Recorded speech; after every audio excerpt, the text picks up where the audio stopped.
नैनं छिन्दन्ति शस्त्राणि नैनं दहति पावका न चैनं क्लेहयन्त्यापो न शोषयति मारुतः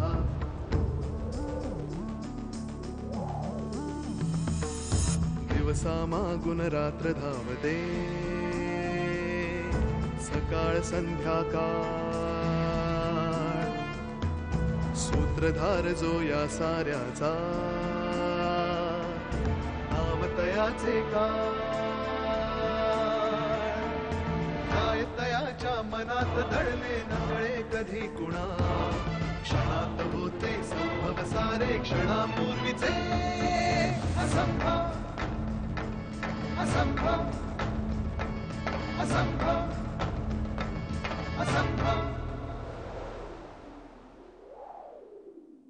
माझ्याशिवाय तिचं कोणी नाहीये. अगं मग तू तिला जाऊन भेटून ये. जवळ न येण्याची जी काही कारणं असतील ना ती मी समजून घ्यायला तयार आहे. हा काय चर्चा करण्यासारखा विषय आहे का? अगं आपण आई बाबा होत त्याचे, आपल्याला विचारायचा हक्क आहे. एसीपी कदम खूप चांगले मित्र आहेत माझे. पण रमाशेठ सोडणार नाही तुला. हो त्याला हेवाला कळलं असेल तुम्ही इथे गावात आलात. तो इथे यायच्यात मीच तिथे जाऊन त्याला गाठतो. तुझ्या आईला समजाव, काहीतरी कारण काढ, पण तू इथंच राहा. फुकणीच्या त्याने तुला पोलिसांची भीती दाखवली आणि तू शेपूट घालून परत आलास. तिथल्या तिथेच दोघांचा मुर्दा नाही का पाडायचास? अशी चूक मी कशी करेन रमाशेठ? अहो तो मान तुमचा आहे. दोघही गावात आलेत. म्हटलं की रमाशेठच्या कानावर घालावं म्हणून इथे आलो. पुढे तुम्ही बघून घ्यालच. नाही ते बरं केलंस. दोघांचंही नरड दाबण्यासाठी माझे हात कधीपासून शिवशिवत आहेत. रमाशेठ रमाशेठ अरे पुढे बोलशील की नाही?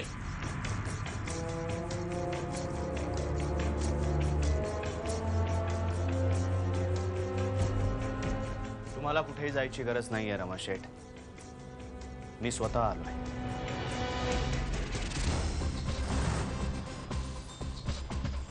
तू तुझी ही हिम्मत? स्वतःहून माझ्याकडे आलास तू? मला तुमच्याशी बोलायचंय रमाशेठ.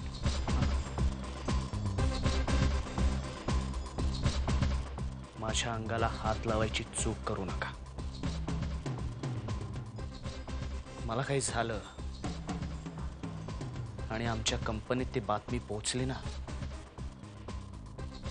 तर तुमचे इथले आमदार निवासातले बाप तुमची चामडी सोलून उन्हात वाळत घालतील. हाड! मला भीती घालतोस तू? या रमाशेठला? अरे खिशात घालून फिरतो तुझ्या त्या कंपनीला आणि इथल्या राजकारण्यांना. तुझा जीव घेतल्यानंतर फासावरही लटकायची तयारी आहे माझी. वाघाला अंगावर घेणाऱ्यांना तू कोल्ह्यांची भीती दाखवतोयस. तू इथे आलायस खरा,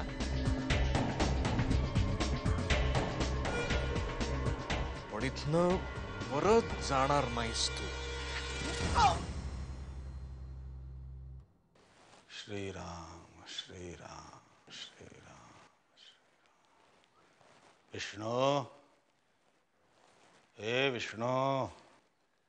आलो मालक.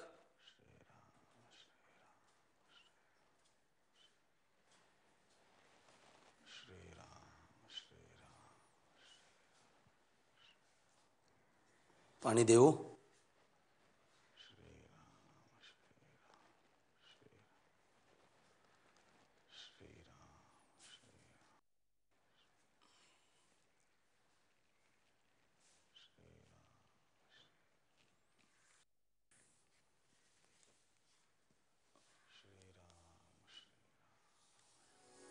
कुठे होतास रे बाबा?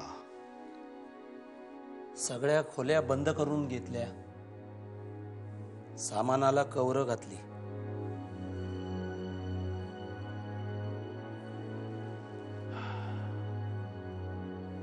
सगळा वाडा पुन्हा ओका बोका झाला. दोन दिवस नाचून सगळी पाखरं पुन्हा आपापल्या घरट्यात निघून गेली.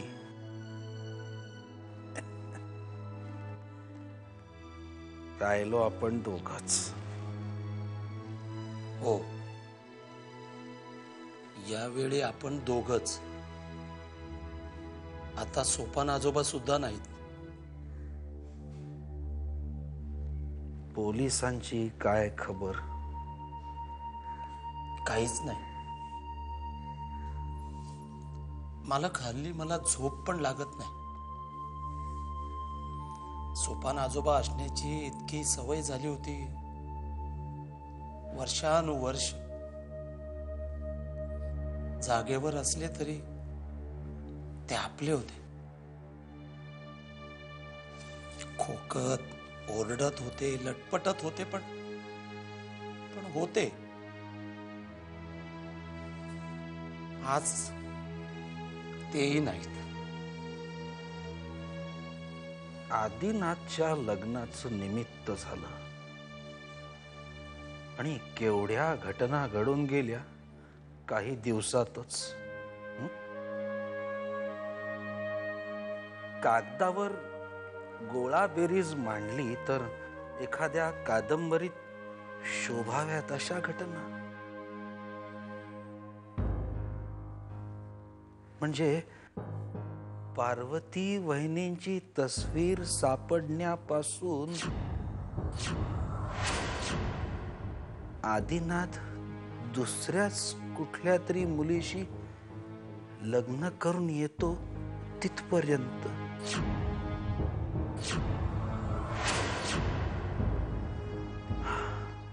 मग ते कुटुंबातले वाद. बाळ रुसून गेला. सुलेखाने येऊन तमाशा केला. अचानक सोपान काका नाहीसे होतात. परत त्यातच आमचा प्रथमेश त्यांच्यावर हल्लाच काय करतो. ते नाहीसे झाल्यावर त्या इन्स्पेक्टरला त्यांच्याच खोलीत रुमाल काय सापडतो. आणि आज बाहुली जाताना सांगून जाते की तो रुमाल. काय रुमाल काय? नाही विष्णू, या सगळ्या घटना स्वतंत्र नाहीत. हे एक मोठं अनाकलनीय चक्र आहे. एकदा गडगडल्यावर कधी थांबेल हे कळायला मार्गच नाही.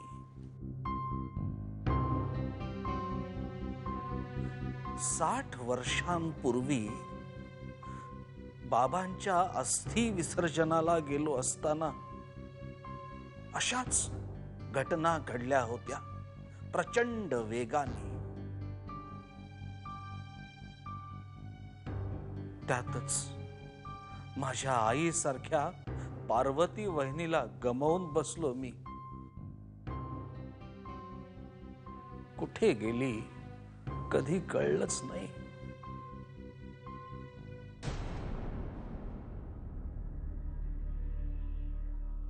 आणि आज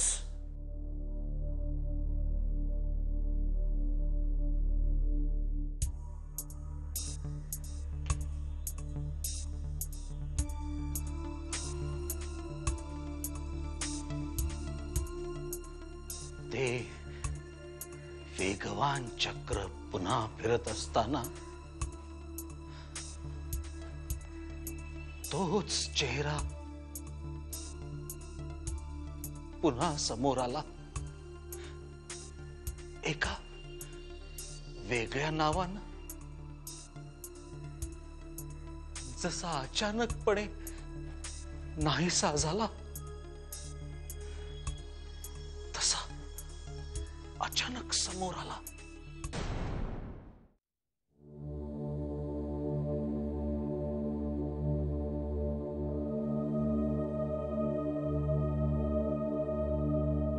शुभ्रा शुभ्रा अजून अदिनाथराव आले नाहीत का ग?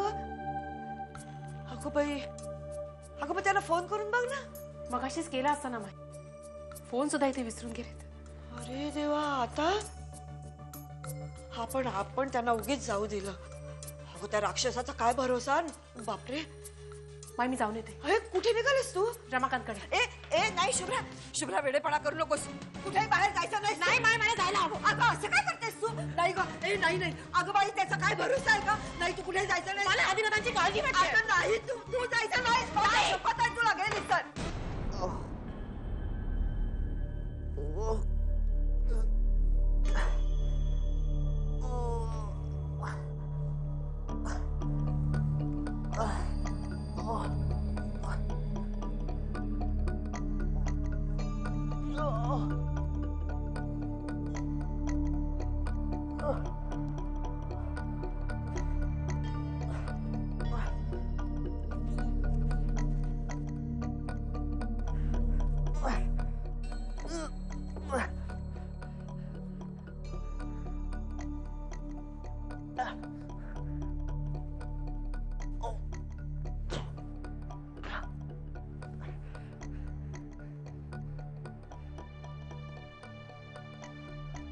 हॅलो, पुढे आहे का?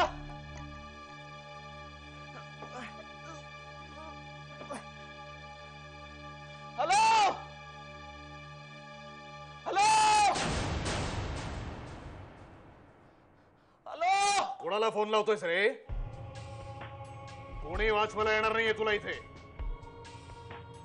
हात सुटत नाहीयेत म्हणूनच बांधलेत. रमा शेठ, तुम्हाला जाम फारी पडेल ना. स्वस्त गोष्टींचा शौक नाही आहे रमा शेठला. तुझा जीव घेतल्याशिवाय माझ्या जीवाला शांती मिळायची नाही. मारेन, तुकडे तुकडे करून हळूहळू मारेन तुला. मरण सुद्धा वरदान वाटेल इतकं तुझं जगणं अशक्य करून टाकेन मी. समजलास? मला वाटलं नव्हतं मालक हा इतका मूर्ख असेल म्हणून. नाही म्हणजे स्वतःच्या पायावर चालत चालत मरणाच्या दाराशी उभा राहिला. एकटा इथं आल्यावर आपण ह्याचं हळदी कुंकू करू असं वाटलं की काय याला. अरे एकटा कुठे आला तो? कंपनीच्या साहेबांचा, पोलिसांचा, इथल्या आमदारांच्या नावाचा बागुलबुवा घेऊन आला होता सोबत, मला घाबरवण्यासाठी. ए तुला काय वाटलं? ह्या असल्या गोष्टींना एवढा होतो ना, चड्डीत फिरायचो ना, तेव्हा सुद्धा कधी घाबरलो नाही मी अर्ध्या तासाच्या आत शुभ्राच्या घरी परतलो नाही ना, तर पोलीस तुझ्या बिळातनं तुला खेचून काढतील. आणि मग तुझं काय होईल ना, याचा साधा विचार सुद्धा करायला नको. जगशील तर विचार करशील ना तू. फार कटकट ऐकून घेतली आहे तुझी. जाम थोबाड चाललंय तुझं. हे सदा बांधायचं तर थोबाड बांध साल्याचं.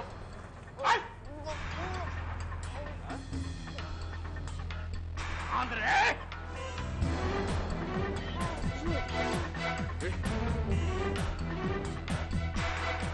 शिंदाईच्या माझ्या शुभ्रेला तू नासवलीस ना भाडखाऊ. कोणाशी पंगा घेतलायस ना हे तुला आता कळेल.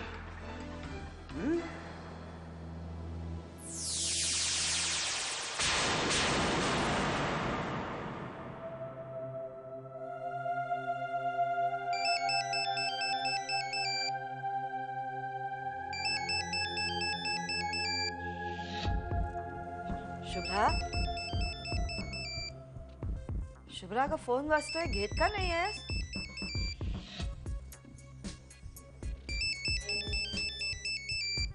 कोणाचा फोन आहे ग?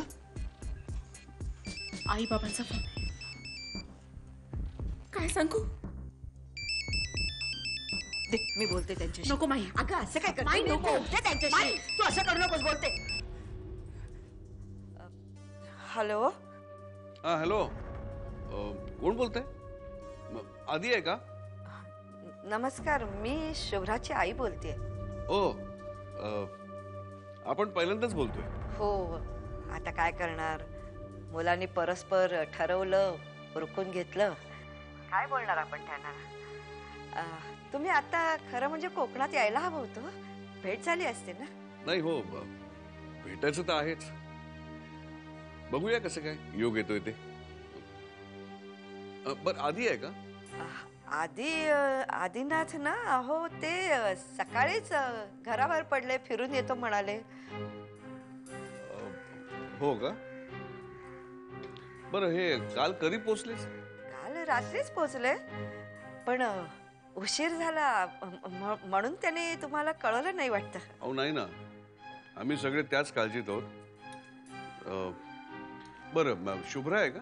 शुभ्रा ना, ती मागे विहिरीवरती पाणी भरते. मी तिला बोलाव का? नाही नाही, नको नको. ही मुलं सुखरूप पोचली की नाही एवढंच जरा माहिती करून घ्यायचं होतं. बरं, हा आधी आला की जरा घरी फोन करायला सांगा, आम्ही जरा काळजीत आहोत म्हणून सांगा. बरं, ठेवतो. बर. का खोटं बोलीस त्यांच्याशी? मग काय बोलणार होते मी? कुठे निघालीस तू शुभ्रा? हे बघ, तू कुठेही जायचं. मला रमाकांतकडे जायला हवं. हे सगळं माझ्यामुळे झालंय. माही, तू शुभ्रा, शुभ्रा ऐक माझं. तू कुठेही जाऊ नको. शुभ्रा ऐक. शुभ्रा, शुभ्रा नको जाऊस तिकडे. ऐक माझं शुभ्रा.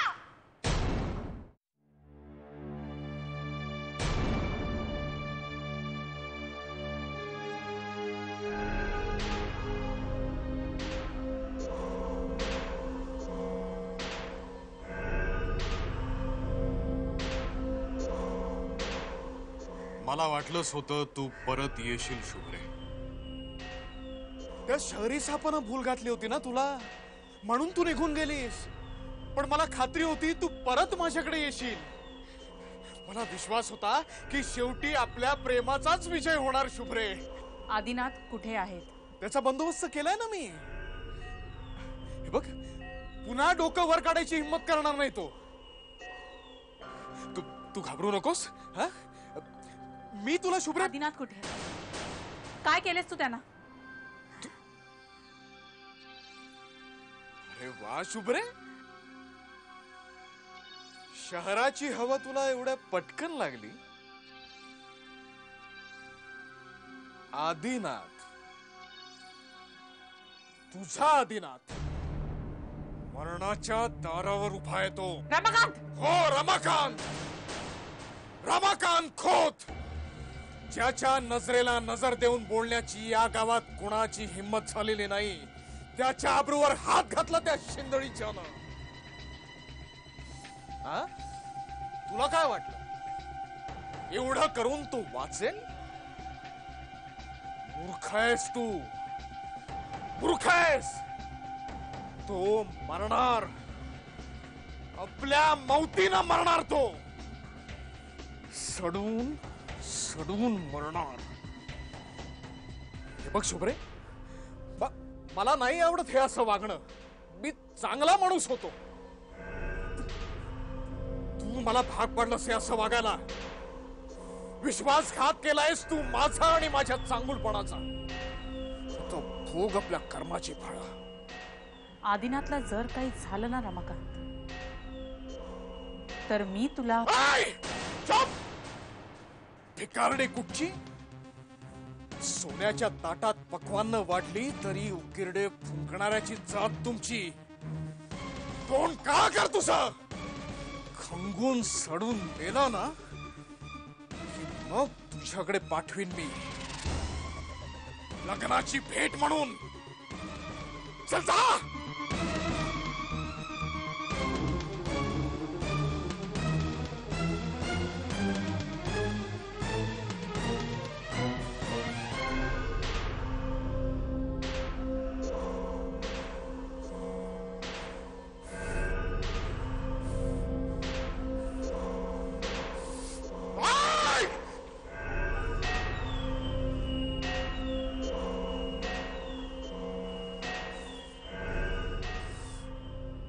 वागलीस तू अशी माझ्याशी?